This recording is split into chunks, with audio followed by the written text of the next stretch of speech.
एक बात मैं कहना चाहूँगा लड़कियों के लिए, और ये इसलिए क्योंकि जब मैंने अपनी बहुत सारी दोस्तों से ये सुना कि कभी ना कभी उनकी लाइफ में कोई टॉक्सिक रिलेशन रहा है,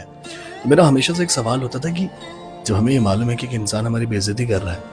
या एक इंसान जो है वो हम पे हाथ भी उठा रहा है, तो हम उस इंसान के साथ क्यों हैं?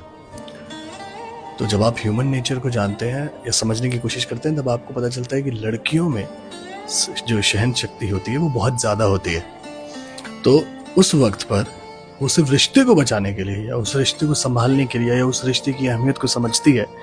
इसलिए वो सब ना सहती चली जाती है। बट अगर आप इमेजिन करो, यही चीज़ आप ऑपोजिट कर दो कि जो लड़का कर रहा है वो लड़की करे,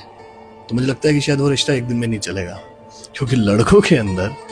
जब बात ईगो पे आती है तो शायद वो रिश्ते की भी कदर नहीं करते और इसीलिए बदतमीज भी कर जाते हैं और हाथ भी उठा देते हैं। और मैं किसी लड़के को नहीं कह रहा हूँ, नो ऑफेंस, पता चले कि लोग मुझे कह रहे हैं अच्छा हमेशा लड़कियों की बात करता है। और एक चीज़ और मैं कहना चाहूँगा कि लड़कों के लिए अक्सर कहा जाता है कि जब वो बिगड़ते हैं या हाथ से निकलते हैं कि यार अब ये बिगड़ रहा है, इसकी शादी कर दो तो ये सुधर जाएगा।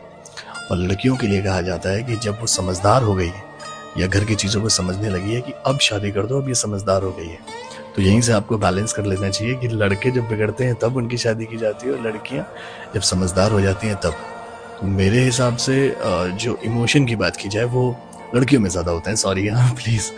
माफ़